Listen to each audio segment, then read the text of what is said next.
Sziasztok! Én Fodor Adria vagyok, és most fel fogom olvasni a grafika tételeket, közben kellemes aláfestőzene, van víz, ilyen műjéggel, van új egér, nagyon szép, nézzétek, tényleg nagyon szép, mert a régi egy szar volt, szóval minden van, még rágó is van, és minden ideális ahhoz, hogy elkezdjük ezt a rendkívül szórakoztató tevékenységet.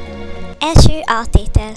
Ókori Egyiptom társadalma, hiedelemvilága és művészete Nílus mentén fejlődött ki időszámításunk előtt 3000-től 30-ig, ahol öntözéses földművelést, a csillagászat és a hierarchikus társadalmi rendszer alapot teremtett a fejlett kultúrának. A művészet szorosan kapcsolódott a valláshoz és a halott kultuszhoz. Bocsánat, sok ilyen szar lesz. Társadalmi felépítés. Első, fáraó. Isteni uralkodó korlátlan hatalommal. Második, papok, nemesek. Vallási és közigazgatási szerep. Harmadik, írástudók, kézművesek, hieroglif írás 10-es számrendszer használata. Negyedik, földművesek, rabszolgák, az alapvető gazdasági erő. Hiedelemvilág, több istenhit, főistenek, Ré, napisten, Hórusz, Ízisz, Oziris, Ré a napisten, ez egyben van. Halott kultusz, mumifikálás, kanópuszedények, Uszeptid szobrok, a halott szolgálói, zármében. Végső ítélet. Oziris ítélkezik a halottak lelke felett. A művészet korszakai. Óbirodalom.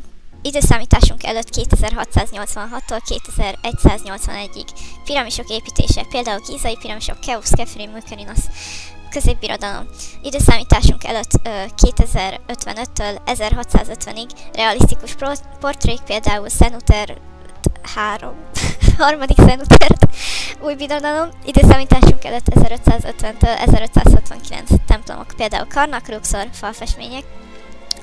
Kései kor, időszámításunk előtt 664-től 332-ig. Külföldi hatások, például körök, perzsa.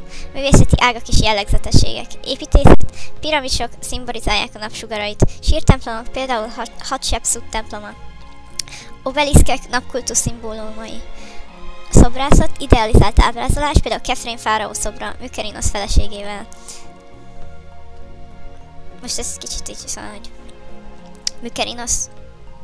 Mykerinos felesége volt Kefrén fáraó mellett. Itt elég érdekes szerelmi szálak lettek. Frontalitás. A test mindig frontális nézetben, vagy mindig előről. Festészet, méretarány, rang szerint. Például a fáraó nagyobb a családjánál, ami szerintem ez elég nevetségesen néz ki, hogy rang szerint méretezik az emberek. Mindegy. Kanonikus szabályok, például a legnagyobb felületek törvénye, a test mindig torz nélkül látható. Test mindig torz nélkül látható. Jó, tudjátok mi, hogy a arcokat így oldalról, és a testüket még előről már úgy, nem tudom, ők így szeretik. Szóval kézművesség. Aranytárgyak, például Tutanhamon maszkja, üveges fémművesség, például aranysólyomfej. Sólyomfej, hát ezt valaki elírta. Szóval sólyomfej, igen. Hatás későbbi korokra. Az egyiptomi művészet hatással volt a görög és római kultúrára, valamint a modern korban is inspirációt adott. Például Art Deco, igen, az Art Deco, az szerette egyiptomi cuccokat. Első B-tétel. Könyvkiadás folyamata és grafikai tervezés, bevezetés. Egy összetett könyv kiadása több szakaszban történik, ahol a grafikus feladata a vizuális megjelenés tervezése. A kiadás folyamat lépései. Ez kicsit, a kiadási folyamat lépései, baszeg, szét kell vágnom ezt a szart. A kiadás folyamat lépései. Előkészület, koncepció, célközönség, stílus, formátum, például A5-ös, kemény, TPU kötés. Igen. Információgyűjtés. Kézirat, illusztrációk, fotók. Szerkesztés. A szerkesztői kéziratot elküldjük a szerkesztőnek, aki ellenőrzi a tartalmat, aztán a korrektor a nyelvi javítást végzi, szóval kijavítja a helyesírási hibákat, és végül a lektor pedig az ilyen tudományos szempontból javítja ki, szóval hogyha valami elképesztően nagy fasságot írtál, akkor azt kijavítja. Grafikai tervezés. Layout, az oldalak elrendezése, térközök hierarchiája. Grid rendszer. Rácsos szerkezet a tartalom rendezéséhez. Tipográfia. Betűtípus választás, például serif, sans serif. Tördelés. A szövegek és a képek elrendezése figyelembe véve a margókat sor közt. Nyomdaják előkészítés, CMYK színprofil, kifutók, plusz terület a vágáshoz, proof, tesztnyomatás a szín ellenőrzése. Ilyet nekünk is kellett volna csinálnunk. Kulcsfogalmak. Laptükör, az oldal nyomtatott területe, például A4-es lapon 170x240 mm. Ez is lehet hasznos lett volna. Nyomtatok, mindegy. Térközök hierarchiája, címek, alcímek, szöveg közötti térbeli elrendezést. Ne adjunk árvasorokat és özvegysorokat. Képek felbontása 300 dpi, 300 dpi, 300 dpi. Igen. Kihívások és megoldások, hibák, színeltérések, rossz betűkészlet, kalibrált monitor és nyomdai egyeztetés. Költségcsökkentés, papírminőség, például matfényes, egyszerűsített kötés. Példa konkrét könyvre, például egy művészeti album esetén. Kiemelt cél, képek minőségének megőrzése, magas felbontású nyomtatás, borítóterv, logó, cím, szerző neve egyértelműen látható. Nem tudom, mi értelme volt ennek, de jó. Sziasztok! Most folytatjuk ezzel a ronda zöld szarral a mikrofonomon, mert nagyon rossz volt, hogy így behallatszik a lélegzetvételem, és talán ez segíteni fog, remélem. Szóval, igen, folytatjuk. Akkor folytatjuk is a második A-tétel, az antik görögkor hitvilága, korszakai és építészete. Kidolgozás. Most miért kell ideírni, hogy kidolgozás? Jó, mindegy. Második A-tétel, az antik görögkor hitvilága, korszakai és építészete. Első bevezetés. Az ókori Görögország kultúrája az európai művészet alapjait rakta le. A görög művészet korszakai, hitvilága és építészete szorosan kapcsolódik a városállamokhoz, poliszok fejlődéséhez, a filozófiához és a demokráciához. Második, a hitvilág és a mitológia. Politeizmus. Az ókori görögök több istenhitet követtek az antropomorf emberformájú istenekkel. A főistenek Zeus, az égisten, Héra, házasság, Afrodité, szépség, Apollon, művészetek, Athéné, bölcsesség. Mitológia. Az istenek és a hősök történetei, például Odüsszeia, Iliász, erkölcsi tanításokat is közvetítenek, vagy közvetítettek. Jelentőség. A templomok az istenek tiszteletére épültek, a vallási ünnepek, például olimpiai játékok összetartó ereje volt a görög világnak. Művészeti korszakok. Homéroszi kor, időszámításunk előtt 12-től 8. század. Geometrikus stílus, egyszerű vonalas díszítési vázák, például dipülon vázák. Kis, bronz és agyakszobrok, idolok zárójelben. Archaikus kor, időszámításunk előtt 7-től 6. század. Szobrászat, merev frontális szobrok, kúrosz, férfi, kóré, női alakok. Kúrosz, Jó. Archaikus mosoly. Bármit is jelentsen ez. Templom építészet, oszloprendek megjelenése. Dor, Jón, és gondolom Korintoszi később. Példa, Héra templom, Olimpia. Klasszikus kor, 5-től 4. század, időszámításunk előtt. Az athéni Akropolisz, Parthenon, Nikén templom, Erekteion. Szobrászat, realista anatómia, mozgás, ábrázolás, például Müron, diszkoszvető, Pheidias, Zeus szobra. Arányábrázolás és kontraposzt alkalmazása. Hellenisztikus kor, időszámításunk előtt 4-től 1. század. Drámai érzelemtúl szobrok, Szamotroki, Niké, Laokon csoport, monumentális építészet, Pergamon, oltár, Alexandria könyvtára. Alexandria könyvtár, ne! Építészeti jellemzők, oszloprendek. Dor, egyszerű faragott oszlopkő, például Parthenon. Jón, kanyargós díszítésű oszlopfő, például Elekteion. Korintoszi, leveles díszítés, későbbi római hatás. Templom felépítése. Cella, Isten szobra. Ezt lehet, hogy nem így kell ejteni. Hát, hogy vagy cella, vagy kella, vagy nem tudom, mindegy. Oszlopcsarnok, tümpanon, homlokzati dísz. Parthenon, arányosság és optikai illúziók. Ívelt alaprajz. Epidaurusi színház. Kiváló akusztika. A második B-tétel. A nyomtatott felületekre készülő tervezőgrafikai műfajok. Első bevezetés. A tervezőgrafika a vizuális kommunikáció eszköze, célja a hatékony üzenet átvitel a nyomtatott felületeken. A története a 19. századi ipari forradalommal kezdődött. Főműfajok és példák. Plakátművészet. Történet a 19. század végi litográfia, például a Toulouse-Lautrecnak. Moulin Rouge plakátok. Jellemzők, látványos színek, minimalista kompozíció. Logó és arculattervezés, példák. Coca-Cola, 1890-es évek, Bauhaus geometriai formák. Dinamikus arculat, alkalmazkodik a különböző médiákhoz, például Google. Csomagolás tervezés. Funkció, termékvédelem és marketing, például Apple minimalista dobozai. Infografika. Adatok vizuális megjelenítése, például New York Times cikkei. Tervezési folyamat. Koncepció. Üzenet meghatározása, célközönség elemzése, layout, rácsrendszer használata és struktúráltság érdekében, nyomdai előkészítés, CMYK, színvonal, kifotók figyelése, felbontás 300 dpi nyomtatáshoz. Elektronikus versus nyomtatott grafika, szempont, színmodell, CMYK, RGB.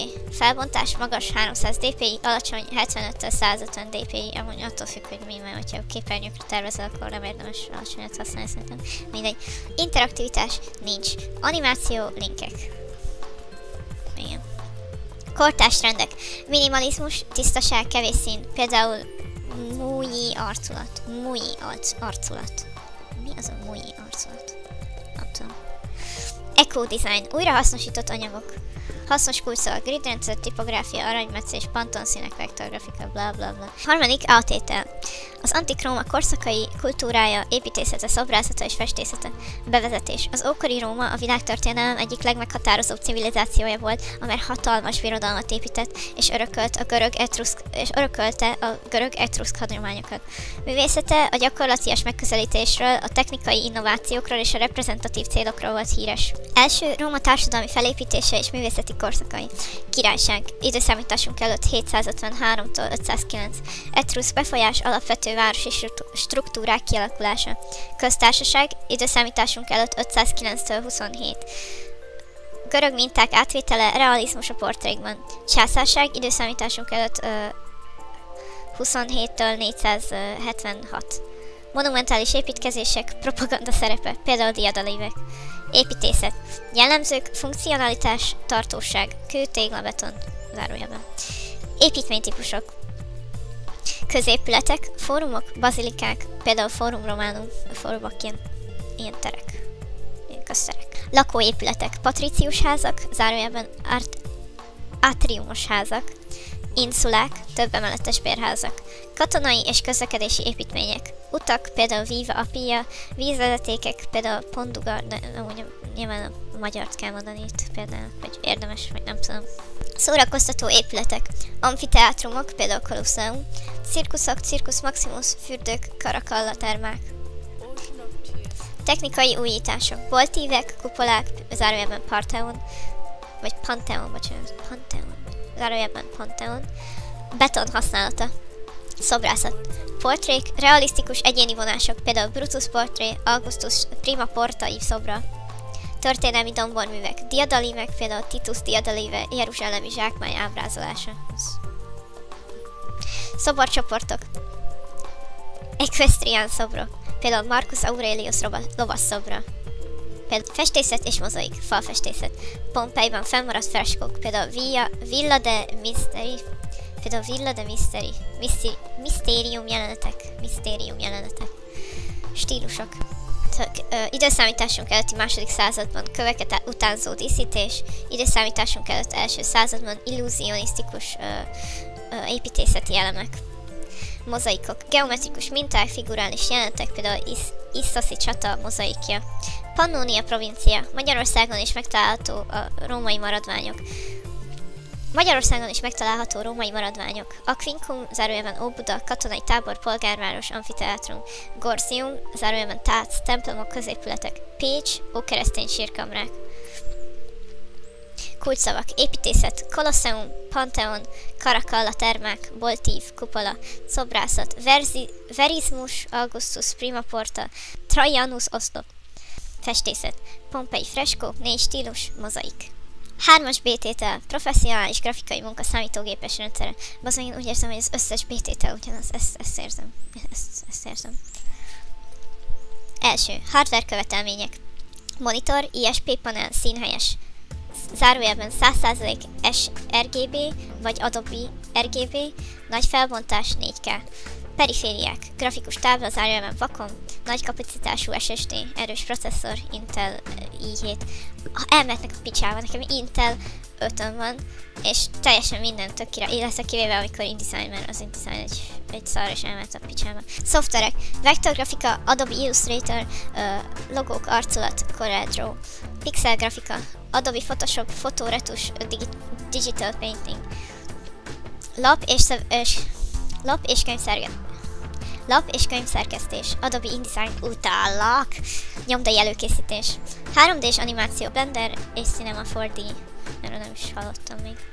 Egyéb programok, fontkezelés, Font-based Suitcase Fusion, felhő alapú megoldások, Google Drive, Dropbox, zárójelben csoportmunka. Adobe Creative Cloud, utállak Creative Cloud, gyűlöllek Adobe Creative Cloud, érted? Rühellek téged. Az Adobe-t is rühellek, minden Adobe terméket gyűlöllek, téged Adobe. Elektronikus grafika, műfajok, webdesign, zárójelben UI, UX, banner, animáció, zárójelben After Effects, e-könyv. Különbségek, nyomdai és digitális tervezés között. Megint ugyanaz megint. Érted, ugyanaz megint. Felbontás, nyomdai 300 dpi, web 72 dpi, színmód, nyomdai, CMYK, digitális RGB. Negyedik A-tétel, ókeresztény és bizánci művészet. Kulcsszavak, bazilika, mozaik, ikonfestészet, katakombák, szarkofágok, arany háttér, Hagia Sophia. Első, ókeresztény művészet. Jaj, római számok. 4-től 10. század. Társadalmi háttér. A római birodalom keresztény hitre tért, Konstantinus császár 300 időszámításunk. Nem, ez fasság. Időszámításunk után gondolom. Társadalmi háttér. A római birodalom keresztény hitre tért, Konstantinus császár 313. A katakombák például Róma Domitia katakomba. Első imahelyként szolgáltak, freskó ikonográfiájuk egyszerű, szimbolikus, például a hal kenyeres kosárral. Építészet. A bazilika alakult ki. 3 hajós apszissal, átriummal. Példák mi van? Ja, Szent Péter bazilika, Róma. Santa Sabina bazilika, egyszerű fafedeles. Szobrászat, szarkofágok domborművekkel, például Theodorus püspök szarkofágja. Bizánci művészet, 5-től 8. század. Jellemzők. A kelet-római birodalom művészete fényűző arany háttérrel, hieratikus ábrázolás. Építészet, görög kereszt alaprajzú templomok kupolával, például Hagia Sophia, Konstantinápoly. Jellegzetes elemek, ikonosztász, mozaikok, például Ravenna, San Vitale templom, Justinianus császár mozaikja. Festészet és mozaik, ikonok, szigorú szabályok szerint készültek, például Jézus pantokrátor. Mozaikok arany háttérrel, például San Apollinare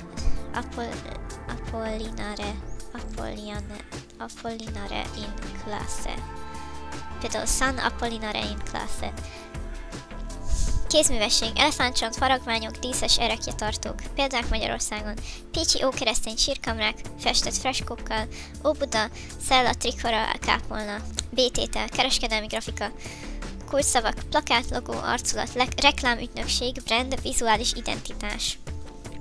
Fejlődés a 19. századtól napjainkig. 19. század. Kézi nyomtatott plakátok, dekoratív betűk, például Jules Serét, vagy Serét szerintem. Pont az ellenkezője, mint itt le van írva. 20. század eleje, szecessziós plakátok, Alphonse Mucha, a logó tervezés kezdete. 1920-tól 30-as évek, Bauhaus hatás, funkcionalizmus, groteszk betűk. 1960-as évek, pop art, Andy Warhol, vibráló színek. Ma. Digitális tervezés, dinamikus arculatok, például Google változó logó. Utálom, hogy változik a Google logója folyamatosan. Utálom, hogy mindennek változik a logója folyamatosan. Nagyon irritáló. Főbb műfajok és szereplők. Plakát, figyelemfelkeltés, például Toulouse-Lautrec, Moulin Rouge. Logó és arculat, egyszerűség, megjegyezhetőség, például Nike, Apple. Ikongrafika, adatok vizualizációja, például New York Times. Fontos fogalmak, brand, a márka szellemi értéke, például Coca-Cola, érzelmi kötődés, vizuális arculat, következetes dizájn, betűk, színek, stílus, reklámkampány, több médiumra kiterjedő üzenet, például Red Bull extrém sportokkal. Példák ügynökségekre, például Ogilvy and Mather, nemzetközi. Café Budapest Design Studio, magyar. Ez nem egy Café Budapest Design Studio. Oké. Ötödik A.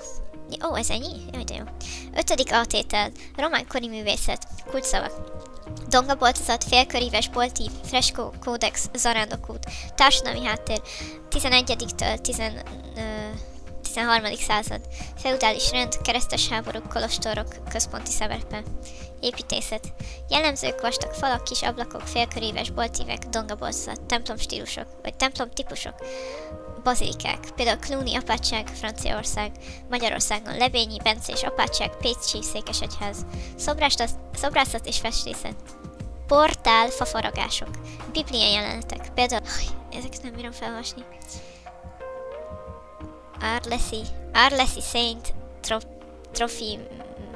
Trofim templom, jó, nem tudom, hogy ez jó. Freskók, egyszerű vonalak, szimbolikus színek, például Feldebrői templom. Kézművesség, aranykoronák, liturgikus tárgyak, például Magyar Szentkorona. 5. B tétel, színelmélet, kulcsszavak, additív, szubsztraktív keverés, RGB, CMYK, Pantone, színkontrasztok. Történeti színelméletek, Newton, szivárvány színeit tanulmányozta, Goethe, színek pszichológiai hatását vizsgálta, itten 7 színkontrasztot definiált, például komplementer. Második színkeverés, addiktív RGB. A színek összeadódnak, amik fehéret eredményeznek, elektronikus képernyőknél használják. Szubsztraktív, CMYK. Festékek elnyelik a fényt, sötét. Nyomtatás. Gyakorlati alkalmazás, Pantone skála, pontos színmegadás nyomdákban, színprofilok, monitor kalibrálás a hűség érdekében, branding, például McDonald's piros-sárga kombinációja. Példák stílusokra, Bauhaus, primer színek, piros, kék, sárga, posztmodern, vibráló kombinációk. 6. A tétel. A gótika építészete, híres katedrálisok és hazai műemlékek bemutatása. Bevezetés. A gótika a középkor egyik legjelentősebb művészeti stílusa, amely a 12. században jelent meg Franciaországban, majd egész Európában elterjedt. Az építészetben forradalmi újításokat hozott, amelyek a vertikalitásra, a fényre és a térhatásra helyezték a hangsúlyt. A gótika társadalmi és vallási háttere. A katolikus egyház központi szerepet játszott a gótikus építészet fejlődésében. A templomok nem csak imaházak, hanem városi élet és zarándoklatok központjai is voltak. A városok fejlődése és a polgárság megerősödése a keresztes háborúk hatására új építészeti igények merültek fel. A gótikus építészet jellemzői, vertikalitás, magas ég felé törő tornyok, csúcshívek, vékony falak és nagy ablakok. A támpillérek és a csúcshíves boltozatok lehetővé tették a falak vékonyítását, így a nagy üvegablakok kerültek beépítésre. Színes üvegablakok, bibliai jeleneteket ábrázoltak és beáramló fényszínes atmoszférát teremtett. Díszítmények, vízköpőszobrok és finom faragványok gazdagították az épületeket. Híres európai gótikus katedrálisok. Franciaország, a Notre Dame, Párizs. A francia gótika klasszikus példája, timpanonján a bibliai jelenetek domborművei látható. Charlesi katedrális, ismert színes üvegablakairól és a Szent köntöséről. Reimsi katedrális, a francia királyok koronázóhelye, Anglia. A Canterbury székesegyház, fontos zarándokhely, Thomas Becket sírja. Westminsteri apátság, a brit koronázások helyszíne, Németország, Kölni dóm, a világ egyik legnagyobb gótikus temploma, Ulmi dóm, a legmagasabb templomtorony Európában, Olaszország, Milánói dóm, a legnagyobb gótikus templom Olaszországban, gazdag szobordíszítéssel. Magyarországi gótikus műemlékek. Budavári Mátyás templom, Budapest. Az 13. században épült, később átalakították, jellegzetes színes cserepekkel díszített tetőzetével ismert. Pécsi Székesegyház. A 11. századi alapokon épült, gótikus stílusban átalakított templom. Kassai Szent Erzsébet Székesegyház. Kelet-Európa egyik legszebb gótikus épülete. Somprodi Szent György templom. A város egyik legrégebbi épülete. A gótika stílusa mély nyomot hagyott az európai építészetben, és a későbbi korokban is gyakran visszatértek hozzá, például neogótika. Magyarországon a középkori várak és templomok ma is a gótikus örökség fontos képviselői. Egyébként a gótikához még szeretném mondani, a Király Galériával, mert nem volt benne ebben a szuszban, de mindenki jegyezze meg, hogy Király Galéria. 6. B tétel. A papír és papírgyártás története, mai technológiája. A papír feltalálása és története. Kína, időszámításunk előtt 2. század. A papír Cailun, vagy Cailun, vagy Cailun, vagy akármi találta föl, növényi rostokból készítették. Elterjedés Európában. A 8. században az arabok lévén jutott el Spanyolországba, majd a 12.-13. században terjedt el az egész kontinensen. A nyomtatás hatása. Gutenberg nyomdai forradalma, 15. század, megnövelte a papír iránti keresletet. A papírgyártás technológiája. Hagyományos merített papír. Kézi eljárással készült papírmasszát citára öntötték, majd szárították. Ma is használják művészi célokra. Modern gyártás. Nyersanyagok, fa, zárójelben fapép, papírhulladék, pamut. Feldolgozás. A rostokat vízzel keverik, majd a masszát citára öntik, préselik és szárítják. Felületkezelés. Festékek, kötőanyagok hozzáadása a minőség javítására. Papírfajták és felhasználásuk. Nyomdai papírok, műnyomó papír, magas fehérségű sima felületű könyvekhez, magazinokhoz. Újságpapír, olcsóbb, szürkébb, alacsonyabb minőségű. Kézműves papírok, kézzel készülnek díszítő és művészi célokra. Csomagoló papírok, erős, nedvességálló anyagokból készülnek. Papírméret szabványok és gramsúly. ISO szabványok, például A4-es, 210 mm-szer 297 mm. A3-as, 297 mm-szer 420 mm. Gramsúly. A papír sűrűséget jelzi. Például 80 g per négyzetméter könnyű levélpapír, 300 g per négyzetméter kemény karton. Felületnemesítés és utómunkálatok. Lak. Fényes vagy matt bevonat a védelem és az esztétika érdekében. Púderozás. Az ink tartás javítása. Vágáshajtás. Nyomtatott termék végleges formájának kialakítása. A papír szerepe a grafikában. A papír kiválasztása alapvető a tervezés során, mivel befolyásolja a színek megjelenését és a termék élettartamát. A megfelelő papír kiválasztása kulcsfontosságú a nyomdai munkák sikeréhez. 7. altétel. Gótikus szobrászat, festészet és a kézművesség alkotásai. Bevezetés. A gótika 12.-15. század. A középkor egyik legkiemelkedőbb művészeti stílusa, amely Európában az építészettől a kézművességig minden területre hatott. A gótikus művészet fő jellemzője a vertikalitás, a fényáradat és a realista részletkidolgozás. Gótikus szobrászat. Jellemzők. Az épületektől függetlenedő önálló szobrok megjelenése, például katedrálisok homlokzatán. Gótikus S alak, mozgalmas görbe vonalú testtartás, például Reimsi katedrális szobrai. Expresszív arcok, érzelem-ábrázolás, például fájdalom, áhítat, például a sarteszi szobrok. Anyagok, márvány, fa, bronz, a fa szárnyas oltároknál elvileg. Nevezetes alkotások, Giovanni Pisano, Pízai dóm szószéke, dinamikus figurák, Veit Stoss, Krakói Mária templom faszobrai, drámai realizmus, Magyarországon, Visegrádi királyi palota, márvány, falikútja, Zsigmond kori szobortöredékek. Gótikus festészet, technikák, táblaképek, tempera majd olajfesték, például Van Eyck testvérek. Freskók, templomok falain bibliai jelenetek, például Giotto Szent Ferenc élete, Assisi Szent Ferenc. Miniatúrák, gazdagon díszített kódexek, például Limburg testvérek jelenéskönyve. Stílusjegyek, lírai hangvétel, például Handfaleik, Genti oltár, részletgazdagság, szimbolikus tárgyak, érzelmi intenzitás, például Matthias Grünewald, Isenheimi oltár, Krisztus szenvedésének brutális ábrázolása, szegény. Magyarországon, Kolozsvári Tamás, Garam Szent Benedeki oltár, Garam Szent Benedeki, jó. Gótikus kézművesség, üvegablakok, ólomkeretes színes üvegből készült történeti jelenetek, például Saint-Chapelle, Párizs. Technika Grizel, valami. Szürke árnyatos festés. Fémművesség. Sodronyzománc, például Szent László Herma. Mi Szent László Herma? Nem tudom, de nagyon észszerű. Erekjetartó. Ötvösség, aranykelencek, keresztények, például Anjou kelyhek. Textilművészet. Gobelin. A hölgy az egyszarvúval, szimbolikus lovagi témák. 7. B-tétel. A mai professzionális magas, mély és síknyomó eljárások. Bevezetés. A nyomtatási technológiák 3 főcsoportja, magas, mély és síknyomtatás. Mindegyik eltérő elven működik és más-más célokra alkalmas. Magas nyomtatás. Elv. A nyomó elemek kiemelkednek a nem nyomó felületekről, például fametszet, linometszet. Technikák. Hagyományos fametszet, például Dürer, apokalipszis sorozat. Modern flexónyomás, csomagolóipar. Jellemzők, éles kontúrok, limitált színátmenetek. Mély nyomás. Elf. A nyomó elemek bemélyednek, például rézmetszet, akvatinta. Technikák. Rézmetszet, véséssel készült vonalak, például Rembrandt. Akvatinta, szemcsézett felület, árnyalatos hatás. Felhasználás. A művészi grafika, bankjegynyomtatás. Síknyomás. Elv, nyomó és nem nyomó felületek egy síkban vannak, kémiai eljárással vannak elválasztva, például litográfia, offset. Technikák, litográfia, kőalapra rajzolás, például Toulouse-Lautrec plakátjai. Offset, a legelterjedtebb nyomdai technika, például újságok.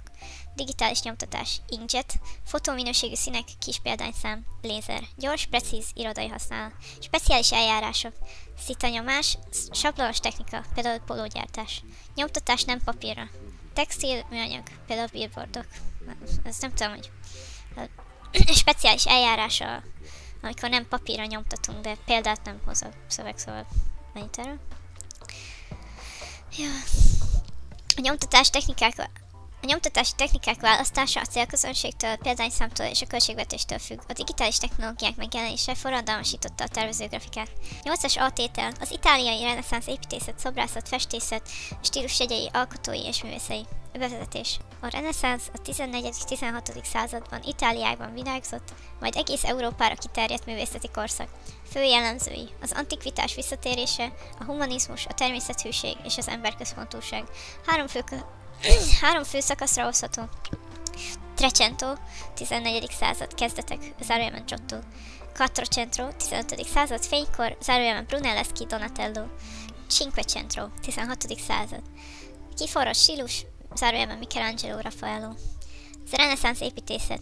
Jellemző: geometrikus harmónia, szimmetria, arányosság, például aranymetszés, oszloprendek, Dorion, korintoszi oszlopok visszatérése, kupolák és boltozatok, Brunelleschi firenzei dóm kupolája, fő építészek és művészek, Filippo Brunelleschi, firenzei dóm kupolája, önálló szerkezet, technikai bravúr, Pazzi kápolna, tisztaság, geometriai precizitás, Leon Battista Alberti, Sant'Andrea templom, Mantova, óriási íves homlokzat, Michelangelo, Szent Péter bazilika terve, monumentális kupola. Reneszánsz szobrászat. Jellemzők: anatómiai pontosság, realisztikus testábrázolás, például izomzat. Kontraposzt. Dinamikus egyensúly, például Dávid szobrok. Önálló szobor, nem csak épületdísz, hanem önálló műfaj. Fő szobrászok és művek: Donatello, Dávid, bronz. Első nagy méretű akt a középkor után. Gattamelata lovasszobra, Padova. Első polgári lovasemlék. Michelangelo, Dávid, márvány, hősies Michelangelo, Dávid, márvány, hősies idealizálás, Mózes, erőteljes karakterábrázolás, és én amúgy nincs ideírva, de a Pieta szerintem az is nagyon fontos, szóval Pieta, az is márvány szerintem. Reneszánsz festészet. Jellemzők: perspektíva, lineáris és légköri, például Masaccio, Szent Péter kinevezése. Sfumato, lágy átmenetek, például Leonardo da Vinci. Chiaroscuro, fény-árnyék kontraszt, Caravaggio előfutára. Főfestők és művek: Leonardo da Vinci, Mona Lisa, rejtélyes mosoly, Sfumato. Utolsó vacsora, drámai kompozíció. Raffaello, athéni iskola. Filozófiai tökéletesség. Michelangelo, Sixtus kápolna mennyezete, bibliai jelenetek monumentális megfogalmazása. Kulcsszavak és fogalmak: humanizmus, az ember és képességeinek hangsúlyozása. Aranymetszés, matematikai arány az építészetben és a festészetben. Patronusok, gazdag családok, például Medici, Sforza, nem tudom, támogatták a művészeteket. 8-as B-tétel. A kortárs illusztráció fajtái, magyar illusztrátorok, digitális képfeldolgozás. Illusztráció típusai: funkció szerint művészi illusztráció, hangulatot terem, például mesekönyvek. Szakillusztráció, pontos dokumentáció, például anatómiai rajzok. Fotóillusztráció, valósághű ábrázolás, például újságok. Technika szerint: hagyományos, tus, akvarell, például Sajdik Ferenc, ő a Pompom, meg a Ho-Ho-Ho Horgász, ilyen rajzfilmeket. Ez csinálta a karakterdizájnt, meg illusztrációkat. Digitális: Photoshop, Illustrator, például Kovács András. Hát rákerestem erre a Kovács Andrásra, de szinte szóval nem találtam meg, úgyhogy hajrá, vagy nem tudom. A magyar illusztrátorok. 20. század eleje, Nagy Sándor, szecessziós könyvillusztrációk. 20. század közepe. Rey Károly, expresszív rajzstílus, például Tüskevár, amúgy ez fasság. A Rey Károly, ő nagyon sok, amúgy iszonyú jó szerintem, de nagyon sok ilyen mesekönyvet illusztrált, például, nem tudom, nagyon sokat, szóval Pál utcai fiúk, meg izé, de a Tüskevárról pont nem találtam semmit, hogy ő illusztrálta volna, szóval szerintem ez hülyeség, de mindegy. Viszont mondom, hogy keressetek rá, hogy nem tudom, Kiskelep, ilyen cuki illusztrációkat csinál, nagyon aranyos. Kortársak, Tudás Gyula, fantasy illusztrációk, erről se találtam sok mindent. Pálfi György, infografikák, hát hasonlóképpen nem tudom. Erre lehet, hogy jobb példákat kéne találni. De egyébként a Nagy Sándorról szeretném még megjegyezni, hogy ilyen adi köteteket illusztrált, ez fontos. 3. Digitális képfeldolgozás. Vektor versus pixel. Vektor, Bezier görbék, például illusztrátor. Méretváltoztatás veszteség nélkül. Pixel, rasterkép, például Photoshop, fotorealisztikus hatás. Fontos szoftverek. Adobe Illustrator, logók, infografikák.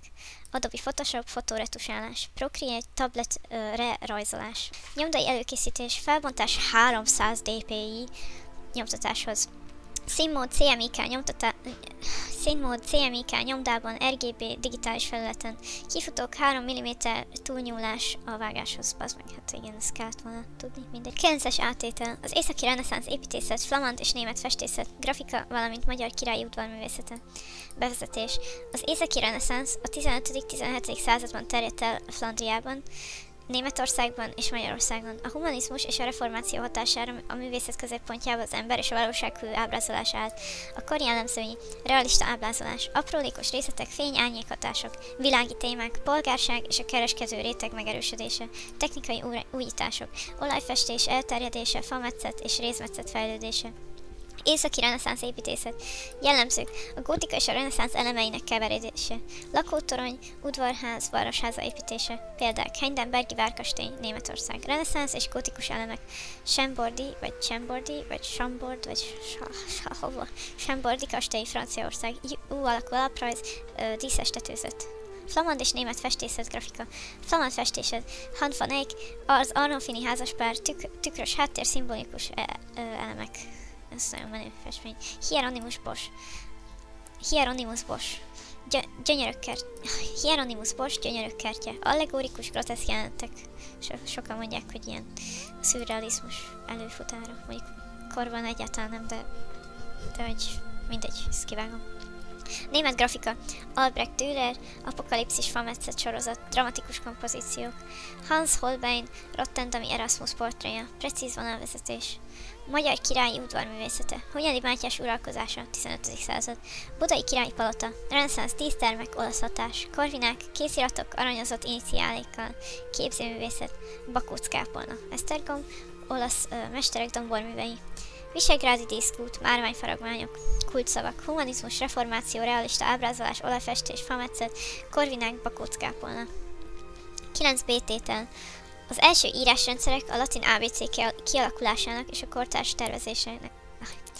9-es B tétel. Az első írásrendszerek a latin ABC kialakulása. 9-es B tétel. Az első írásrendszerek a latin ABC kialakulása és a kortárs tervezésben használt képi elemek. Bevezetés. Az írásrendszerek fejlődése az ókori civilizációban kezdődött és a latin ABC megszületéséhez vezetett. A kortárs tervezésben a képi elemek, piktogramok, logók fontos szerepet játszanak. Az első írásrendszerek. Mezopotámia, időszámításunk előtt 3000. Éghírás, agyagtáblákra vésték.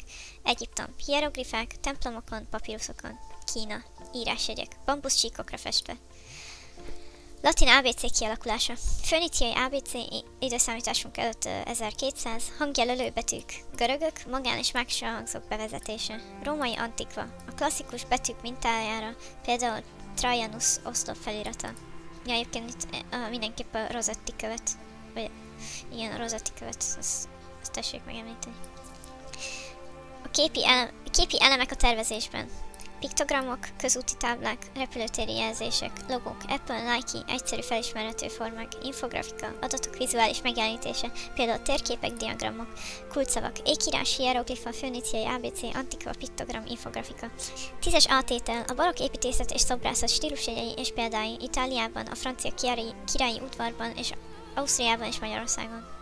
Bevezetés. A barokk stílus 17.-18. században terjedt el Európában, főleg a katolikus országokban. Az ellenreformáció eszközeként szolgált, hogy hangsúlyozza az egyház és az uralkodó osztály hatalmát. A jellemző a mozgalmasság, drámai fényárnyék hatások és gazdag díszítettség. A barokk művészet szerepe az ellenreformációban. Katolikus egyház válasza a reformációja, célja a hívők megtérítése. A művészet hangsúlyozza a hit misztikumát és az egyház nagyszerűségét. Fő támogatók, pápák, királyok, például a 11. Lajos. Barokk építészet jellemzői. Alaprajz. Görbe vonalak, ellipszis alakú terek, kupolák. Díszítés. Aranyozott stukkók, freskók, csavart oszlopok, atlaszszobrok. Épülettípusok. Templomok, paloták, kastélyok, várostervezés. Példák. Olaszország. Giacomo della Porta. Il Gesù templom. Róma. Az első barokk templom. Gian Lorenzo Bernini. A Szent Péter tér, Róma, monumentális térkompozíció. Franciaország, Versailles kastély, 11. Lajos palotája, a barokk fényűzés példája. Jacques Germain Soufflot, Panthéon, Párizs. Klasszicista hatásokkal. Ausztria. Johann Bernhard Fischer von Erlach, Schönbrunn kastély, Bécs. Lukas von Hildebrandt, Belvedere palota, Bécs. Teraszos kerttel, Magyarország. Grasszalkovics kastély, Gödöllői kastély, magyar barokk palota. Budavári királypalota, barokk átépítés. Barokk szobrászat, jellemzők, mozgalmasság, érzelmábrázolás, teátrális pózok, anyagok, márvány, bronz, aranyozott fa. Példák: Bernini, Szent Teréz extázisa, drámai fényhatásokkal, Persefoni elrablása, realisztikus anatómia, Magyarország, Georg Raphael Donner, Szent Márton és a koldus posony. A rokokó és a szof hatás kialakulása. A barokk késői dekoratív változata könnyedebb formákkal, kagylócsiga motívumok. Például a francia belső terek, például Versailles tükörterme. Nem.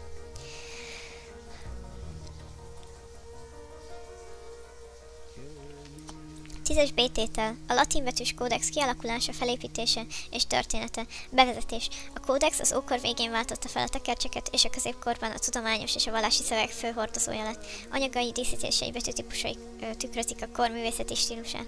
A kódex kialakulása és felépítése. Időszak. 4-től 15. század, a nyomtatás megjelenéséig. Anyagok, pergamen, állatbőr, később papír, részei, címoldal, díszes iniciálékkal, szöveg, kézzel írt oszlopokba rendezve, miniatúrák, színes illusztrációk, kolofon, a könyv végén az író vagy másoló adataival. Ez ugyan szerintem ez az ex libris is lehetne. Betűtípusok kódexekben. Karolin Minuscula, 8-től 9. század, kisbetűk megjelenése, olvashatóbb írás, gótikus betűk 12-től 15. század, keskeny kontúros betűk, reneszánsz antikva, 15. század, a klasszikus római írás visszatérése. Példa Misztótfalusi kisfiklós betűi. A magyar nyomdászat alapjai. Díszítés és illusztráció, iniciálék, nagybetűk aranyozott motivumokkal, margódíszek, virágok, állatok, példák. Book of Kells, ír kódex, kelta mintákkal, Borzó de Este Biblia, reneszánsz miniatúrák. Magyar vonatkozású kódexek. Képes krónika, 14. század, magyar történelem illusztrálva, Heltai kódex, reformáció korabeli szöveg. A kalligráfia mai szerepe. Felhasználás, arculati elemek. Felhasználás, arculati tervezés, meghívók, logók. Példák, modernebb betűtervezés, például Google feliratok. Miért mindig a Google-t hozza példának? Ez nagyon fura. 11-es átétel. A barokk és a rokokó festészet stílusjegyei és alkotásai Európában és Magyarországon. Bevezetés. A barokk és a rokokó festészet a 17.-18. században virágzott az ellenreformáció és az abszolút monarchiák korában. A barokk drámai, szenvedélyes ábrázolásmódja a katolikus egyház hatalmát erősítette, míg a rokokó könnyebb, dekoratív stílusával a világi életet ünnepelte. Barokk festészet általános jellemzői.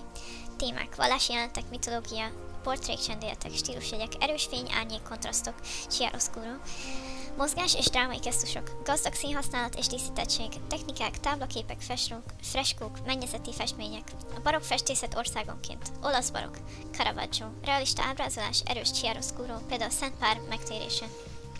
Giovanni Battista Tiepolo. Monumentális freskók, például Würzburgi püspöki palota. Spanyol barokk, Diego Velázquez. Uralkodói portrék, életszerű ábrázolás, például az udvarhölgyek. El Greco, expresszív, meghosszabbított figurák, például Toledo viharban, meg ilyen jézusos dolgok. Flamand barokk.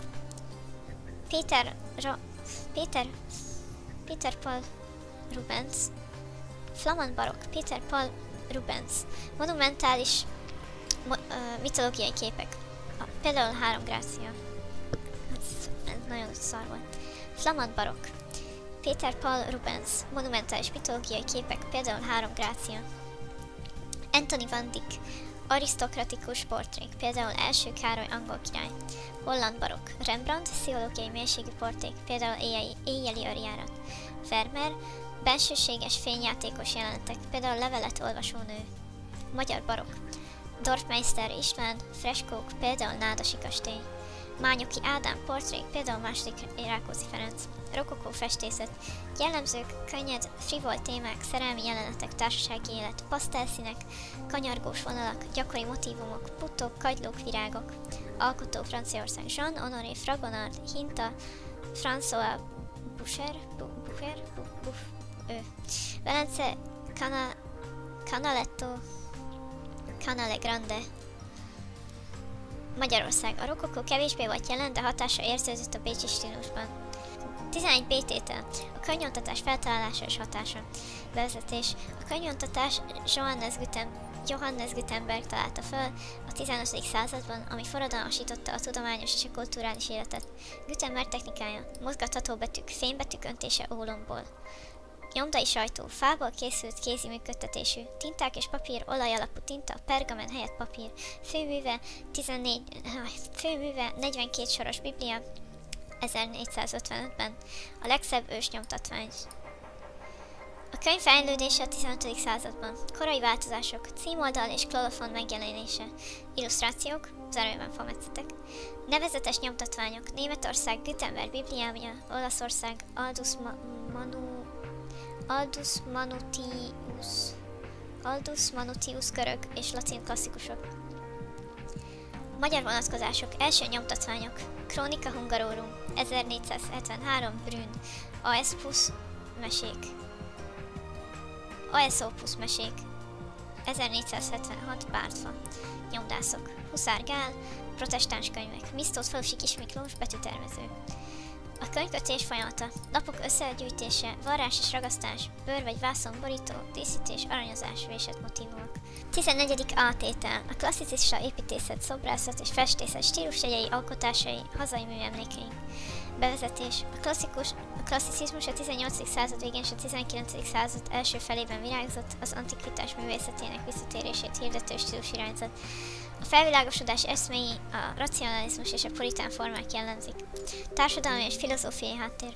A francia forradalom és a polgárság felemelkedése hatással volt a művészetre. Az antikvitás kutatása, például Pompei, Herculaneum ásatásai inspirálta a művészeket. A barokk túlzott díszítése ellen jelent meg, hangsúlyozva a tisztaságot és a harmóniát. A klasszicista építészet jellemzők. Szimmetrikus alaprajz, vízszintes tagolás, oszloprendek, dorgyón, korintoszi, tympanon, lizénák, egyszerű geometrikus formák, puritán díszítés, nevezetes épületek, Franciaország, Madeleine templom, Pierre Vignon, görög templom stílusban, Párizsi Pantheon, Jacques Germain Soufflot, kupolás épület, Anglia, British Museum, Robert Smirkle,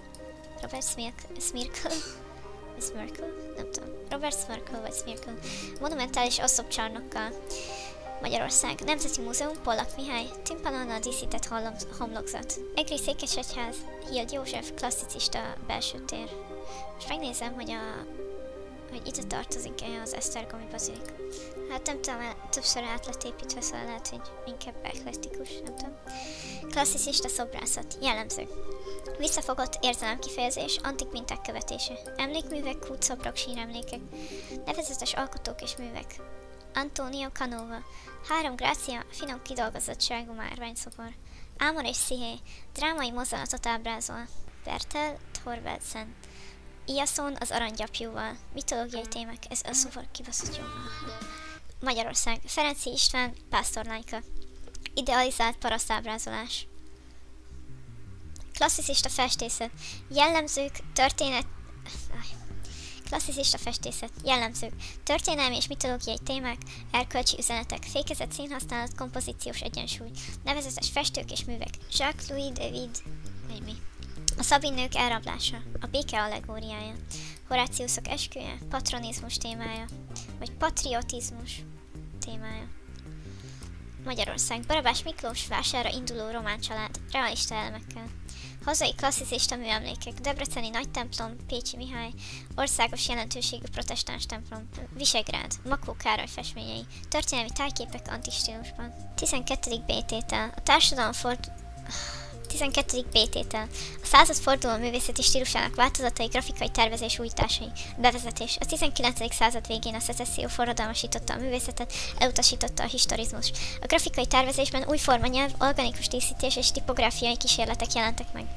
A szecesszió változatai, jellemzők, organikus formák, növényi motívumok, kígyózó vonalak, például Alphonse Mucha plakátjai, geometrikus stílus, Glasgow-i iskola, Charles René Mackintosh,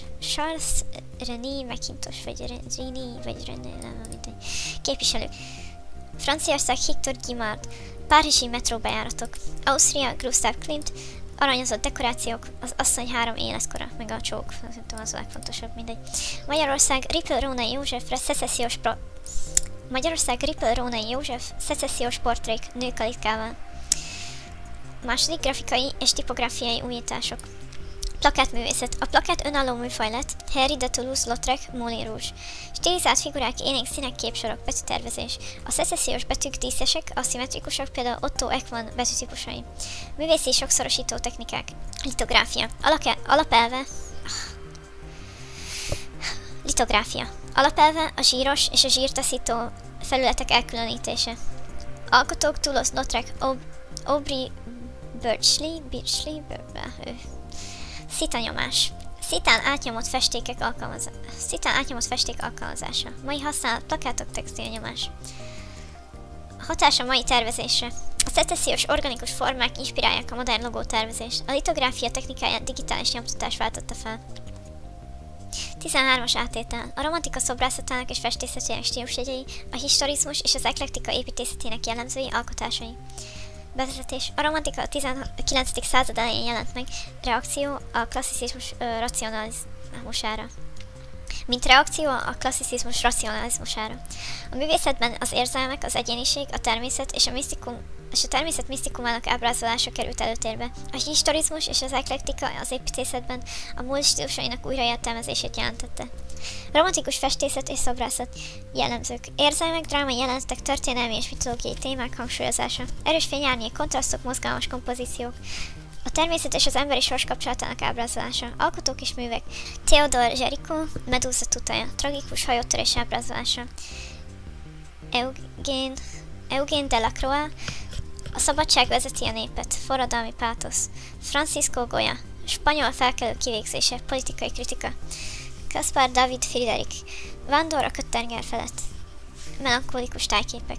Még ez nem tudom, szerintem a Vándor a Köttenger felett az pont egy nem túl melankolikus darab. Na jó. Szobrászat. François Rude, vagy nem tudom. François valaki. Marseille, Párizs, Diadali, forradalmi lendület. Magyar alkotók. Izsó Miklós, Bújdosó Juhász, Strobl Alajos, anyánk. Historizmus és eklektika építészete. Jellemzők. A múlt stílusainak gótika, reneszánsz, barokk utánozása vagy keverése. Ornamentika, díszes homlokzatok, történelmi motivumok, új anyagok, öntött vas üveg használata. Alkotók és épületek. Szóval Charles Barry, londoni parlament, neogótikus stílus. Henri Labrouste, Párizsi Nemzeti Könyvtár, vasvázas szerkezet, Magyarországon Jibl Miklós, Budapesti Operaház, neoreneszánsz. Feszül Frigyes, Vigadó, eklektikus, Steind Imre, Országház, neogótikus. 13. B tétel az expresszionizmus, futurizmus és konstruktivizmus tipográfiai újítása, az Art Deco hatása. Bevezetés. A 20. század elejé avantgárd mozgalmak, expresszionizmus, futurizmus, konstruktivizmus forradalmasították a tipográfiát. Az Art Deco a díszítő művészetben hozott újdonságokat. Avantgárd tipográfia. Expresszionizmus. A torzított betűformák dinamikus elrendezés. Példa Die Brücke csoportplakátjai. Érzelmi hatást erősítése. Futurizmus. A mozgás, ábrázolás, Futurizmus. A mozgás ábrázolása betűkkel. Ferdítés, átfedés, különböző méretű karakterek. Filippo Tommaso Marinetti. Futurista kiáltvány. Radikális tipográfiai kísérletek. Konstruktivizmus. A geometrikus betűk, funkcionalitás, szigorú gridrendszer. R. Liszicki. Beat the Whites with the Red Wedge. Politikai propaganda. Art Deco tervezőgrafika. Jellemzők. Geometrikus minták, luxusanyagok, arany, fekete. Elegáns dekoratív betűtípusok, például Broadway font. Alkotók A.M. Cassandra, plakáttervezés, Normandi hajó, Magyarországon, Ripley Rónai József szecessziós hatásokkal. Mai hatások. Az avantgárd tipográfia a modern logótervezésben, például a dinamikus layout, az Art Deco stíluselemei a luxusmárkák vizuális nyelvében, például Chanel. 14-es átétel. Az impresszionista és posztimpresszionista festészet stílusjegyei, alkotói és művei. A nagybányai művésztelep tagjainak tevékenysége. Bevezetés. Az impresszionizmus és a posztimpresszionizmus a 19. század második felében alakult ki, és forradalmat hozott a festészetben. A művészek a hagyományos akademizmustól eltávolodva új kifejezési formákat kerestek, hangsúlyozva a pillanatnyi benyomásokat és a színek vibráló hatását. Magyarországon a nagybányai művésztelep volt az impresszionista stílus központja. Az impresszionizmus stílusjegyei. Pillanatnyi benyomások. A természet és az élet dinamikájának rögzítése, például a fényváltozása, a mozgás érzékeltetése. Optikai színkeverés. A színek nem keverednek a palettán, hanem a néző szemében élénk és vibráló hatást keltve. Laza ecsetkezelés. Futó, könnyed ecsetvonások, kontúrok hiánya. Szabadban festés, plener. A művészek kikerülnek a stúdióból, hogy természetes fényt és légkört megörökítsék. Témaválaszték. Mindennap jelenetek, tájképek, városi élet. Kulcsszavak, optikai színkeverés, plener, vibráló színek, pillanatnyi benyomás, szóval ugyanaz. Főképviselők és művek. Claude Monet, a felkelő nap impressziója 1872, az impresszionizmus névadó műve. A róneni katedrális sorozat, a fényváltozásának tanulmányozása. Pierre-Auguste Renoir, Moulin de la Galette, vidám társasági jelenet, fényjátékok. Esernyők, finom színárnyalatok. Edgar Degas, táncos nők, lovak, a mozgás vizsgálata. Edouard Manet, reggeli a szabadban, hagyományos kompozíciók megkérdőjelezése. Kulcsszavak Monet, Renoir, Degas, Manet, fényjáték, mozgás. Degas egyébként. Posztimpresszionizmus. Az impresszionizmusból kiinduló, de annál személyesebb stílus, ahol a művészek a forma és a tartalom mélyebb megközelítésére törekedtek. Paul Cézanne. A forma geometrikus egyszerűsítése, almák és narancsok. A tér és a tárgyak struktúrájának kutatása. Vincent van Gogh. Érzelmi intenzitás. Kalapos önarckép, napraforgó. Izgatott ecsetvonások, élénk színek. Paul Gauguin. Egzotikus témák, tahiti nők. Szimbolikus tartalmak és lapos felületek. George Seurat. Pointilizmus. Pontokból álló kompozíciók. Egy vasárnap délután a La Grande Jatten. A nagybányai művésztelep. Alapítás 1906-ban Alapítás 1896-ban a Hollósy Simon vezetésével. Nagybányai művésztelep. Alapítás 1896-ban Hollósy Simon vezetésével a francia impresszionizmus magyar megfelelőjeként. Jellemzők. Plener festészet, erős színkontrasztok. A fény és a levegő ábrázolása. Pasztózus, vastag, ecsetkezelés. Főképviselők. Ripley Rónai József, a Kötvélyesi kastély, lírai hangvétel. Ferenczy Károly, napos délelőtt, harmonikus színek. Torma János, tavaszi táj, vibráló felületek. Kulcsszavak, Hollósy, plener, pasztózus, színkontraszt. 14. B-tétel, Bauhaus céljai és oktatási rendszere. Tervező grafikai stílusa, tipográfiai eredményei, groteszk betűosztály, bevezetés. A Bauhaus 1919-33-ig a 20. század egyik legmeghatározóbb művészeti iskolája volt, amely összekapcsolta a képzőművészséget a modern technológiával. Célja a funkcionális és esztétikus tervezés volt, amely jelentős hatást gyakorolt a grafika és a tipográfia területén. A Bauhaus céljai és oktatási rendszere. Alapító Walter Gropius, Weimar 1919. Motto: a művészet és a technika új egysége. Oktatási rendszer. Alapképzés, forma és színelmélet. Kandinsky, Klee, Paul Klee. Műhelyek. Textil, fém, bútor, tipográfia, stb. Gyakorlati központosság. A tervezés és a gyártás összekapcsolása. Fő elmek. Funkcionalizmus. A forma követi a funkciót. Geometrikus egyszerűség. Anyagok őszinte bemutatása. Tervező grafikai stílus és tipográfia.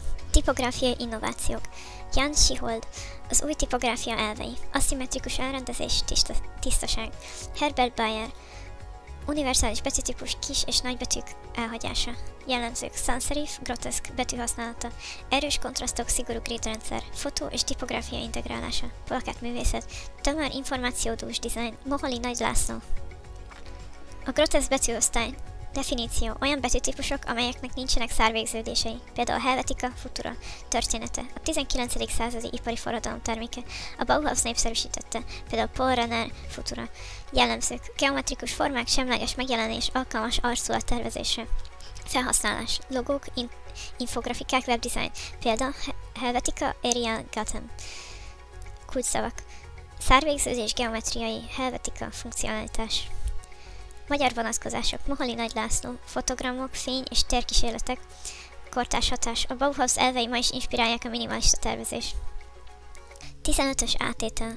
A szimbolizmus festészete és a szecesszió építészete Magyarországon és Európában. Bevezetés. A szimbolizmus és a szecesszió a 19. század végén és a 20. század elején alakult ki, mint reakció a realizmus és a historizmus ellen. Mindkét irányzat hangsúlyozza a szubjektív érzelmeket, a dekorativitás és az új formanyelv keresését. A szimbolizmus jellemzői és alkotói. Jellemzők: a valóság helyett eszméket, álmokat, misztikumokat ábrázol. Szimbolikus tartalmak, allegóriás, stilizált formák dominálnak. Gazdag színhasználat, kontúrozott alakok, alkotók és művek. Gustave Moreau jelenés, a bibliai témák misztikus feldolgozása, Csontvári Koszka Tivatar, magányos cédrus, a természetes és spiritualitás kapcsolata. A szecesszió építészete. Jellemzők: organikus formák, növényi motívumok, görbevonalak. Összművészeti megközelítés, épület, belső tér és díszítőművészet egysége. Európai példák: Victor Horta, Brüsszel, Tassel Palota, az első szecessziós épület, Anton Gaudi, Barcelona, Sagrada Familia, az egyedi építészeti stílus, Magyarországon Lechner Ödön, Iparművészeti Múzeum, Budapest, magyar népművészeti motívumokkal. A szecesszió grafika és iparművészete. Grafika. Plakátművészet. Alphonse Mucha, dekoratív női alapkokkal teli művek. Ripple Rónai József, nő kalikával, lírai hangvételű festmények. Iparművészet. Üveg és ékszertervezés. René Lalique. Bútorok. Charles René McIntosh, geometrikus és növényi elemek kombinációja. Kulcsszavak: szimbolizmus, szecesszió, organikus formák, Lechner, Ödön, Mucha, Gaudi, nem tudom. Növényi motívumok, allegória. 15-ös B-tétel. A svájci stílus jellegzetességei és tervezési módszerei. Bevezetés. A svájci stílus, más néven internacionális tipográfiai stílus, az 1950-es években alakult ki Svájcban. Fő célja a funkcionalitás, az áttekintetőség és a gridrendszeren alapuló tervezés. A Swiss style jellemzői. Tipográfia. Sans-serif betűtípusok, például Helvetica. Szigorú hierarchia. Cím, alcím, szöveg. Kompozíció. Gridrendszer használata a rendezettség érdekében. Balra zárt szövegtömbök, aszimmetrikus elrendezés, színhasználat, egyszerű kontrasztos színek, fekete-fehér, primer színek. Alkotók és munkák. Josef Müller-Brockmann. Koncertplakátjai, geometrikus formák és minimalizmus. Armin Hoffman. Giselle plakát, tipográfiai tisztaság és mozgás érzékeltetése. A svájci stílus hatása kortárs tervezésre. Digitális korban. A webdesignban és az app felületeken él tovább a gridrendszer, például Apple felhasználói felülete. 16-os átétel. A 20. század elején az avantgárd művészeti irányzatai közül a fauvizmus, expresszionizmus, kubizmus legfőbb törekvéseit és kiemelkedő alkotóit ismertesse. A 8 csoportjának tevékenységét is ismertesse. Bevezetés.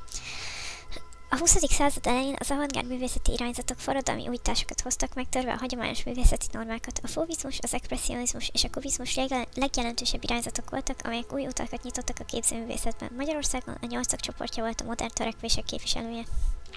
Fauvizmus. Időszak és jellemzők. 1905-től 1908 között virágzott, főként Franciaországban.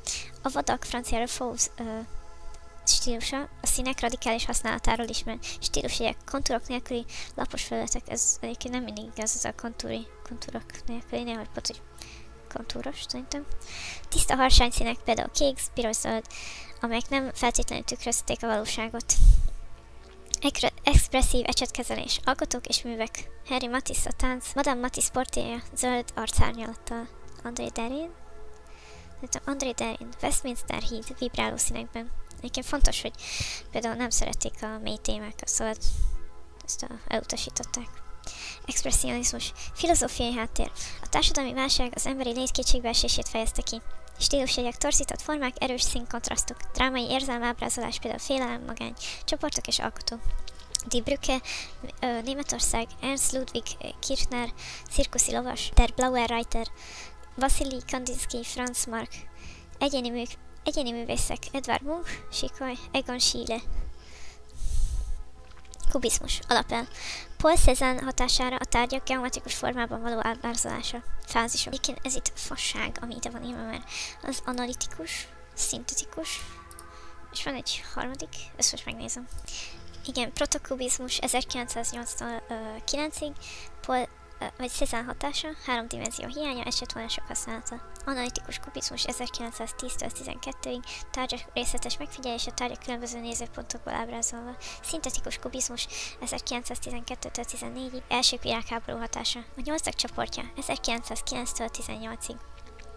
Magyar avantgárd. A francia modern irányzatokat követték, de sajátos magyar stílus alakítottak ki. Tagok: Kenstok Károly, Lovasok a vízparton, Czóbel Béla, Fiú kutyával, Pór Bertalan, Hegyi beszéd, és még sokan mások egyébként. Mert 8-an vannak, szóval nem is értem, hogy ezek hogy működnek. Pillanat. Tagjai: Berény Róbert, Cigány Dezső, Czóbel Béla, Kenstok Károly, Márfi Ödön, Orbán Dezső, Pór Bertalan, Tihanyi Lajos.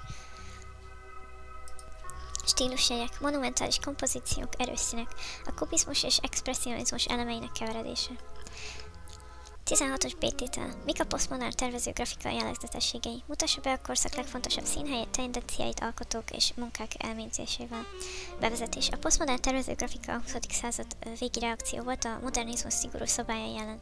Jellemzője az irónia, történelmi stílusok újraértelmezése és multimedialitás. A posztmodern tervező grafika jellemzői. Stílusjegyek, eklektika. Különböző korszakok stílus elemeinek keveredése, például a reneszánsz betűk pop art színekkel. Dekonstrukció, megtört kompozíciók, aszimmetria. Irónia és játékosság, például David Carson újság tervezései, Reagan magazin. Technikai újítások, számítógépes tervezés, DTP, fotomanipuláció. Főbb központok és alkotók, USA. April Grayman, digitális kísérletek, Does It Make Sense plakát. Paula Schrer, tipográfiai eklektika, például a Citibank logó. Igen. Európa. Neville Brody. The Face magazin betűtervezései. Magyarország. Farkas Árpád. Plakátok történelmi motivumokkal. Hatások a mai tervezésre. Digitális forradalom. A Photoshop és az Illustrator lehetővé tette a komplex képszerkesztést. Branding. A posztmodern sokszínűség megjelent a vállalati arculatokban, például Memphis Design. Utálom. A Corporate Memphis-t. Gyűlölöm. Nagyon utálom. 17-es átétel. A 20. század elejé avantgárd művészeti irányzatok, futurizmus, konstruktivizmus, dadaizmus, szürrealizmus és az absztrakt művészet bevezetés. A 20. század elején az avantgárd művészeti irányzatok forradalmi változásokat hoztak a művészetben, megtörve a hagyományos formákat és tartalmakat. Ezek az irányzatok társadalmi válságok, a világháború és az új filozófiai irányzatok hatására alakultak ki. A futurizmus, konstruktivizmus, dadaizmus és szürrealizmus mellett az absztrakt művészet úttörői szerepet játszottak. Első, futurizmus. Időszak és helyszín. Olaszországban kezdődött, majd Oroszországban is elterjedt 1909-től 16-ig. Alapelvek. A múlt elutasítása, a technika és a sebesség kultusza, mozgás ábrázolása dinamikus erővonalakkal, például Umberto Boccioni, a kerékpáros dinamizmusa. Politikai manifestumok. Tommaso Marinetti, futurista kiáltvány. Jellemző művek. Giacomo Balla, kutyapórázon, a mozgás szimultán ábrázolása. Marcel Duchamp, lépcsőn lemenő akt, kubista hatásokkal. Konstruktivizmus, időszak és helyszín. Oroszországban született 1910-es évek. Alapelvek, geometriai formák, funkcionalitás, anyagok tisztasága, fa, üvegfém, társadalmi célú művészet, például Tatlin harmadik internacionálé tornya, terv. Jellemző művek, Kazimir Málevics, fekete négyzetfehér alapon, abstrakció. Naum Gabó, női fej, átlátszó anyagokkal. Dadaizmus. Időszak és helyszín. Zürichben kezdődött, majd Berlin, Párizs, New York 1916-tól 23-ig. Alapelvek, hagyományos művészet és társadalom tagadása, abszurd humor, ready-made tárgyak, például Marcel Duchamp, forrás, piszoár. Jellemző művek, Hans Arp, véletlen szőkollázsok, Tristan Traza, dadai versek, véletlen szószállítások. Szürrealizmus, időszak és helyszín, Párizsban alakult 1924-től, alapelvek.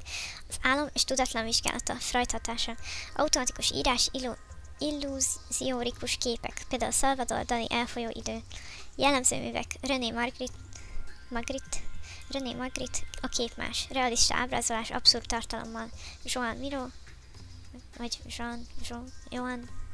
Miro, organikus formák, gyermekrajzszerű stílus, absztrakt művészet, alapelvek, a valóság elhagyása, a forma és a szín önálló értéke, két ág, lírai absztrakció, Kandinsky, ösztönös esetvonások, geometrikus absztrakció, Piet Mondrian, vörös-kék és sárga kompozíció, magyar vonatkozás, Kassák Lajos konstruktivista grafikái, 17-es B-tétel, az antikva betűtípusok fejlődése, reneszánsz, barokk, klasszicista és tipográfiai mértékrendszer, bevezetés. Az antikva betűtípusok a nyomtatott szövegek alapját képezik, stílusok a történelmi korok művészeti irányait tükrözi.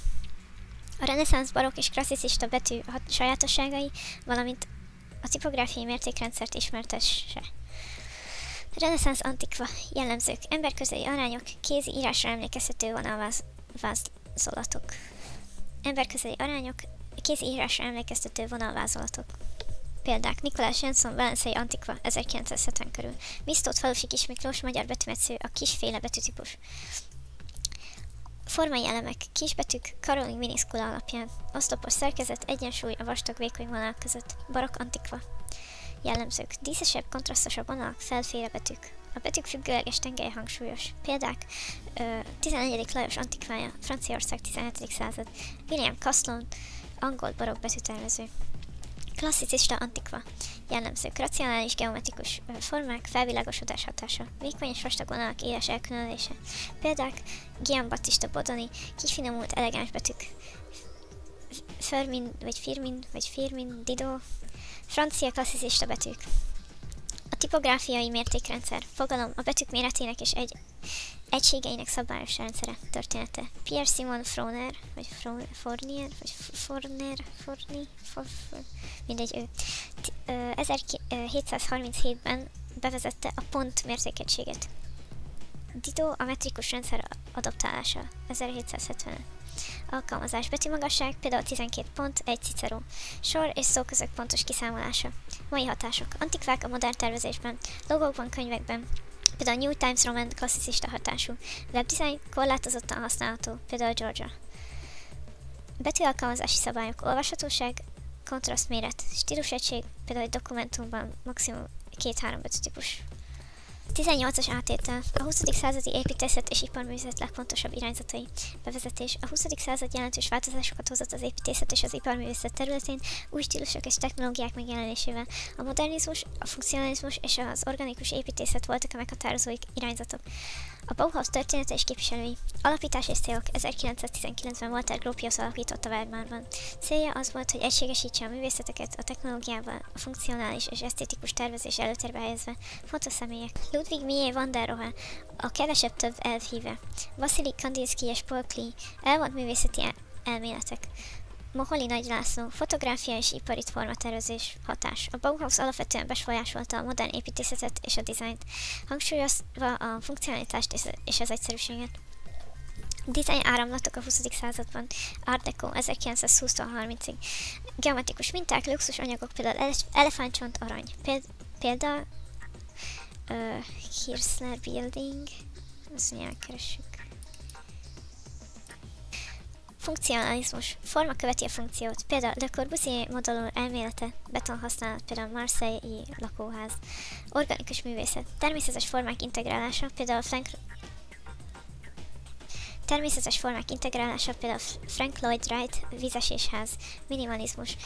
Csak a lényeges elemek megtartása, például Donald Judd szobrai. Modern és posztmodern építészet. Modern építészet. Le Corbusier, betonhasználat, nyitott terek. Például Ronchamp kápolna. Frank Lloyd Wright, organikus építészet, például Guggenheim Múzeum. Posztmodern építészet. A modernizmus elutasítása és történelmi stílusok keverése. Például Robert Venturi épületei, ahol a dekoráció visszatér. Magyarországon. Molnár Farkas. Bauhaus hatású tervek. Jiből Miklós. Historizáló stílus, például Magyar Operaház. Kulcsszavak és fogalmak. Bauhaus, funkcionalizmus, modulor, organikus építészet, art deco, minimalizmus, postmodern. 18-as B-tétel. A betűtípusok osztályozása és alkalmazása.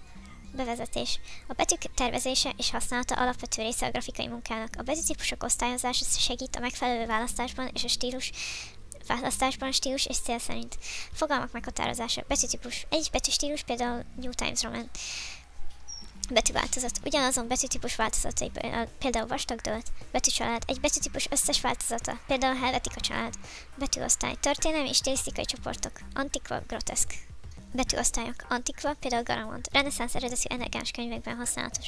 Groteszk, például Helvetica. Modern vonalas reklámokban gyakori. Egyiptien, például Claredon. Vastag betűtestek plakátokhoz. Script, például brush script. Kézírásra emlékeztető díszes célokra. Történeti és kortárs példák. Reneszánsz. Claude Garamond. Garamond, ez a betűtípus neve.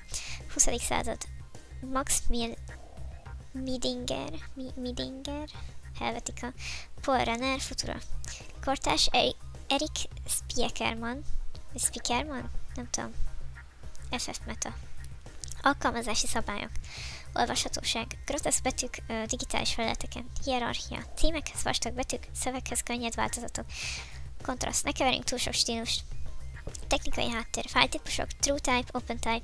Fontkezelés. A font management programok, például FontBase. Kulcsszavak és fogalmak. Betűcsalád, Antikva, groteszk, OpenType, font management, hierarchia. 19-es A-tétel. A 20. század második felének avantgárd és a magyar neo-avantgárd művészet festői irányzatai, híres alkotásai és művészei. Bevezetés. A 20. század második felében a művészet radikálisan új irányokat vett, amelyek a hagyományos formákat és tartalmakat megkérdőjelezték. Az avantgárd és a neo-avantgárd mozgalmak középpontjában a kísérletezés, társadalomkritika és az új médiumok használata állt. Művészeti válaszok a második világháború utáni társadalmi jelenségekre. A háború utáni időszakban a művészet és a traumatikus élményekre, a politikai feszültségekre és a technika fejlődésére reagál. Az absztrakt expresszionizmus USA és a konceptuális művészet Európa hangsúlyozta az egyéni kifejezés és az eszmei tartalmakat. Magyarországon a szocialista realizmussal szemben lázadás jellemezte a neo-avantgárdot. Fő irányzatok és alkotók.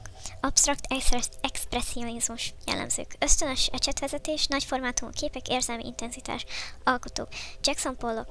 Csurgatásos technika. Például Number 1A, 1948. Willem de Kooning. Női aktok torzított ábrázolása. Például Woman 1, vagy Woman Eye. Mindegy. Pop art. Jellemzők tömegkultúra elemzések, fényképes stílus, színes nyomtatványok, alkotók, Andy Warhol, sorozatképek, például Marilyn Monroe, Campbell's Soup. Roy Lichtenstein. Képregény stílus, például Wham! Hiperrealizmus, jellemzők, fotorealisztikus részletesség, személytelen ábrázolás, alkotók. Duane Hanson, szobrok, például Asszony bevásárlókocsival. Magyarországon Méhes László. Jellemzők optikai op art. Nem pop, hanem op art. Jellemzők optikai illúziók, geometrikus minták, alkotók. Viktor Vasarely, Zebra sorozat, Győri Színház fali képe. Magyar neo-avantgárd. Történelmi háttér. Az 1960-as években a nyugati irányzatok hatására kialakuló alternatív művészeti mozgalom. Fontos események. Ipartevékenységi kiállítások 1968-69. Kísérletező hangvétel. A Balaton-Boglári kápolna tárlatok. Illegális kiállítások. Szervező Galántai György. Alkotók Jovanovics György, kétdimenziós absztrakciók, Bak Imre, kemény élstílus, geometrikus formák, Haraszti István, kinetikus szobrok, például ágyú, vagy agyágyú. 19 B-tétel. A magas nyomás alapelve, története és jelentősége. Bevezetés. A magas nyomás legrégebbi nyomtatási technikák egyike, ahol a nyomófelület magasabban helyezkedik el, mint a nem nyomó részek. Főképp a fametszetek és a linoleum-metszetek készülnek ezzel a módszerrel. Alapelv és technológia.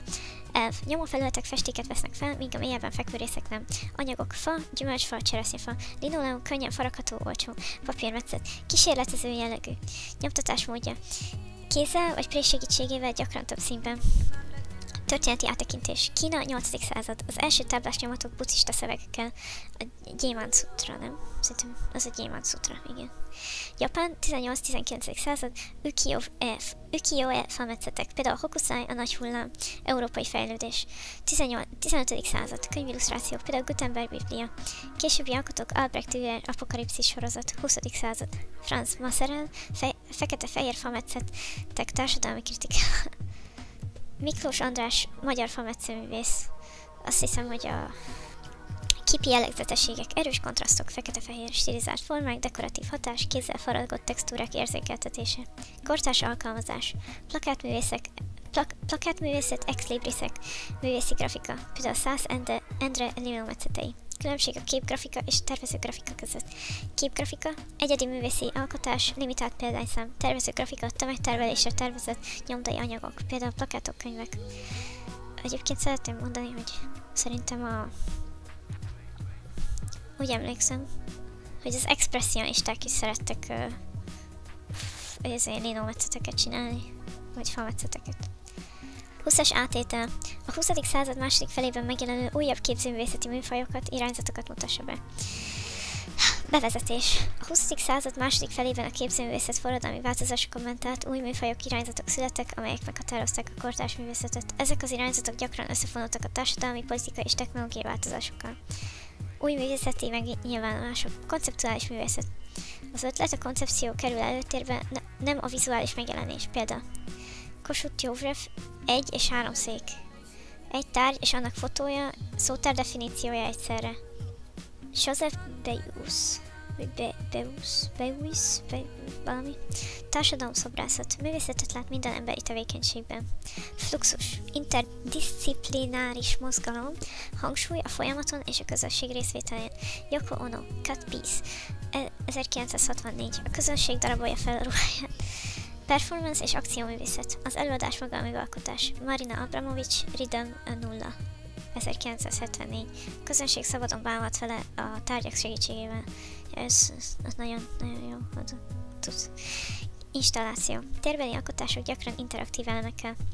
Yayoi Kusama, végtelen tükröződési szobák, optikai illúziók használata, média művészet, új technológiák, videó, digitális eszközök felhasználása. Nam June Paik, TV Buddha, 1974, televízió és szavar párbeszéde. Land art és környezeti művészet, a természet közvetlen átalakítása. Robert Smithson, Spiral Jetty, 1970, óriás spirál a nagy sóstóba. USA. Christo és Jean-Claude beomlott esernyő, 1991, ideiglenes installáció. Hiperrealizmus és pop art hatása. Hiperrealizmus, fotorealisztikus festészet, gyakran politikai vagy társadalmi kritikával. Duane Hanson, asszonybevásárló kocsiban szobrok, amelyek életnagyságú embereket ábrázolnak. Pop art, tömegkultúra elemzése. Andy Warhol, Campbell's, leveskonszerv, a fogyasztói társadalmi könyvei. Magyar neo-avantgárd. A 60-as évek végén fellendül a mozgalom szabadabb kifejezésmódot keresve. Jovanovics György, absztrakt installációk. Haraszti István, agyágyú, szatirikus szobrok. Záró megjegyzés. Ezek az irányzatok nem csupán stílusok, hanem művészet és társadalom kapcsolatot vizsgáló eszközök. A 20. század vége hagyományos keretek levontását és interaktivitás felemelkedését hozta.